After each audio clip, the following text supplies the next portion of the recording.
என்னதே உங்க மருமவ ஆசையா பட்டு புடவை எடுத்து வந்திருக்கா. சரின்னு வாங்கி பார்க்க கூட மாட்டேங்கல.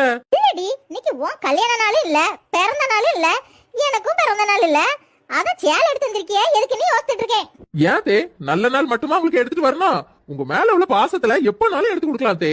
பரவாயில்லையே, சரி குடு பாப்போம். இந்தாங்க தே. என்னது காஞ்சிபுரம் பட்டு சேலையா? அப்ப விலை அதிகமா இருக்குமே. அப்ப உண்மையிலே மருமகன் என் மேல பாசமா தான் இருக்காளோ? நான் தான் இவ்வளவு தப்பா புரிஞ்சுக்கிட்டேனா? ஏடி வயசானவடி, எனக்கு எதுக்கு இவ்வளவு விலகுன சேலை எடுத்திருக்கா? என்னதே, உங்களை பார்த்தா யாராவது வயசானவன்னு சொல்லுவாங்கள? எனக்கு நீங்க அக்கா மாதிரி தானே இருக்கிய. என்ன அங்கங்க கொஞ்சம் மட்டும் லேசா நரைச்சிருக்கு, அவ்வளவுதான். ஆமா, என்னடி லேசா அங்கங்க நரைச்சிருக்கா, அவ்வளவுதான். சும்மா தான் சொன்னேன். நினைப்புதான் கிளவிக்கு பொழப்ப கெடுக்குதான்.